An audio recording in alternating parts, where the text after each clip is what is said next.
నమస్కారం. మీరు చూస్తున్నది అనేక వార్తలను మీకు అందిస్తున్న రుద్ర న్యూస్. సిద్దిపేట జిల్లా హుస్నాబాద్లో గిరిజన ఆశ్రమ పాఠశాలలు హాస్టల్స్లలో పనిచేస్తున్న డైలీ వేజ్ కాంటింజెంట్ వర్కర్లు నిరసన తెలిపారు. తమ డిమాండ్లను ప్రభుత్వం పరిష్కరించాలని కోరుతూ పట్టణంలోని పలు షాపులలో భిక్షాటన చేశారు.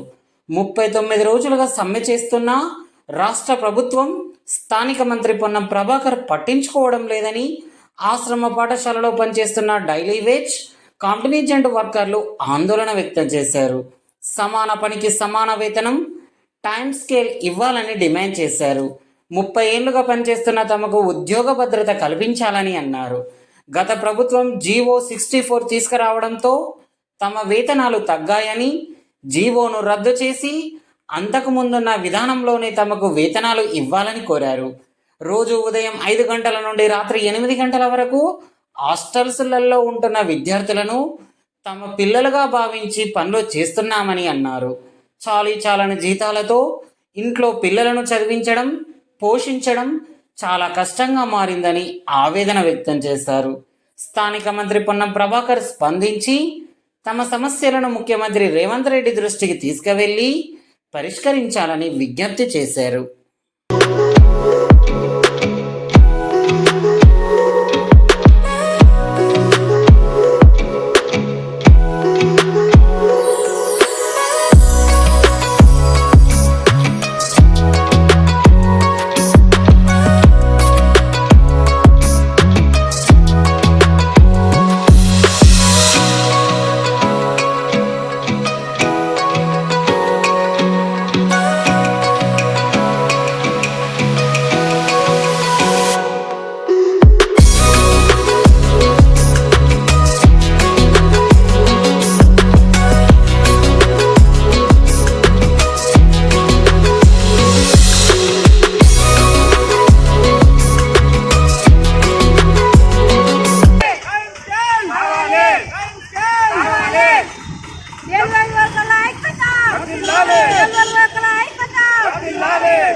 పెండింగ్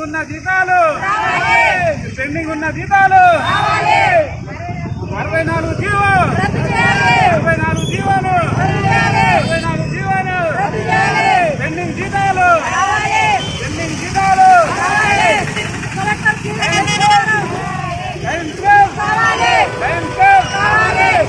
సమాన పనికి సమాన వేతనం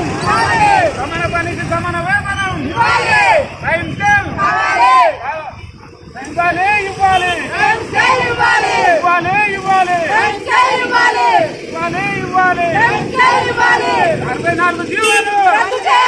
64 జీవోలు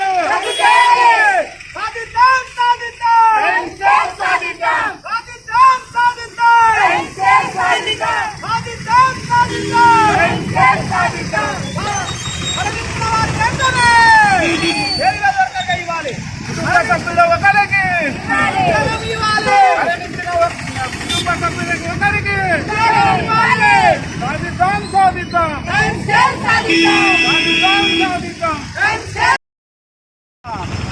గత 39వ రోజు నిరవధిక సమ్మె చేస్తున్నాం. మేము ప్రభుత్వం ఎలాంటి స్పందన లేదు. మాకు కలెక్టర్ గెజిట్ ప్రకారంగా ఇంతకుముందు జీతాలు ఇచ్చారు. 64 జీవో తీసుకొచ్చి 11,700 రూపాయలు తీసుకొచ్చారు. మేము గత 30 సంవత్సరాల నుండి పనిచేస్తున్నాము.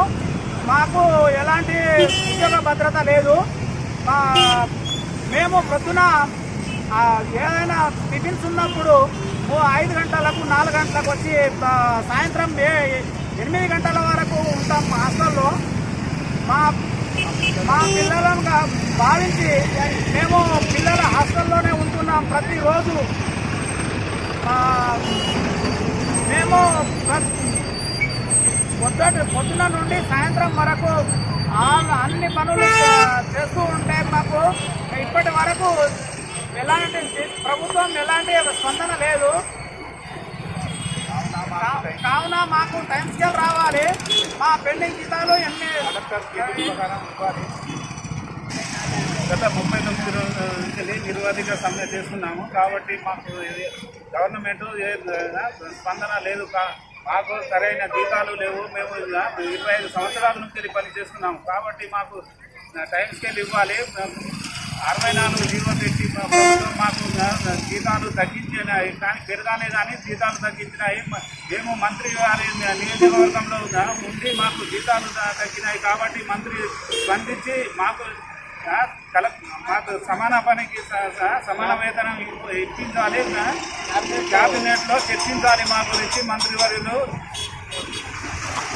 సమాన పనికి సమాన వేతనం ఇవ్వాలని మేము కోరుకుంటున్నాము. మంత్రివర్యులు ఆశ్రమ పాఠశాలలో పనిచేస్తున్నాము. నా పేరు అజ్మీర శారద. గత 30 సంవత్సరాలుగా చేస్తున్నాము, కానీ మాకు జీతాలు పెరగడం లేదు. పెండింగ్ జీతాలు ఉన్నాయి. 10 నెలల నుంచి మాకు జీతాలు రావడం లేదు. మంత్రి సార్ మా యొక్క బాధను ఆలోచించి మాకు పెండింగ్ జీతాలు ఇవ్వాలి. మళ్ళీ మేము పెరిగిన జీతాలు కాకుండా 64వ జీవో తెచ్చి ఆ జీతాలను తగ్గించే ప్రయత్నం చేస్తున్నారు. అది రద్దు చేసి మేము పొద్దున 5 గంటలకే వెళ్తాం బడికి. 5 గంటల నుంచి 8 గంటల వరకు ఉంటాం. మా యొక్క పిల్లలను వదిలిపెట్టి మా పిల్లలుగా మేము భావించి మేము చేస్తున్నాము. మంత్రి పొన్నం ప్రభాకర్ సారు మా యొక్క బాధను ఆలోచించి మేము 38వ రోజు పంపించాము. 39వ రోజు అవుతుంది. మేము 4 సార్లు మంత్రి సార్లు కూడా ఇచ్చాం. మా బాధలేమో చెప్పుకున్నాం, కానీ మా బాధను పట్టించుకోవట్లేదు. మంత్రి సార్ కూడా పట్టించుకోవట్లేరు. మా యొక్క బాధను ఈ పండుగ పూట అందరూ దీపాలు చేసుకుంటారు, పండుగ చేసుకుంటారు. మా పండుగ కూడా లేకుండా మేము డిశ్చార్జ్లో చేసుకున్నాం. కాబట్టి మా బాధను ఆలోచించి మాకు టైం స్కేల్ ఇచ్చి మా యొక్క కలెక్టర్ గెజిట్ ప్రకారం ఇవ్వాలని కోరుకుంటున్నాను. మంత్రి సార్ క్యాబినెట్ ఆలోచించి సీఎం సార్ను రేవంత్ అన్నను కూడా మాట్లాడి సీఎం దృష్టి తీసుకెళ్ళి మా యొక్క బాధను పరిష్కరించే పేదవాళ్ళం సార్. మాకు ఎలాంటి చాలా బాధలు ఉన్నాయి. ఈ జీతంతో మా పిల్లల యొక్క భవిష్యత్తును కూడా మేము ఆలోచించలేకపోతున్నాం. పెద్ద చదివాలన్నా మాకు లేదు, ఎలాంటి సమస్య ఉంది. ఒక 10 లక్షలు కట్టం ఇచ్చి మా పిల్లలను పోషించుకోవాలన్నా, పెళ్లి చేయాలన్నా అట్లాంటి పరిస్థితులు లేవు. గత 30 సంవత్సరాలుగా చేస్తున్నాం. మేము బయటికి వెళ్ళి ఒక పని చేసినా రోజుకు ఒక 1000 రూపాయలు ఇస్తారు, కానీ అట్లా లేదు. మాకు రోజు 300 కైకిలు కూడా లేదు. కాబట్టి మేము ఈ పని చేస్తున్నాం. పొద్దున్న లేచి సాయంత్రంలోకి వస్తున్నాం. కాబట్టి పొన్నం సారు, మంత్రి సారు, రేవంత్ రెడ్డి అన్న కలిసి క్యాబినెట్ చర్చించి మా యొక్క సమస్యను పరిష్కరించాలని మేము చేస్తున్నాం సార్. రిపోర్టర్లు కానీ ప్రతి ఒక్క నాయక ప్రతిపక్షంలో కానీ అందరూ మా బాధను ఆలోచించి చేయాలని చేస్తున్నాం సార్. మా యొక్క బాధను ఇచ్చేయాలి సార్. అందరికీ ధన్యవాదాలు.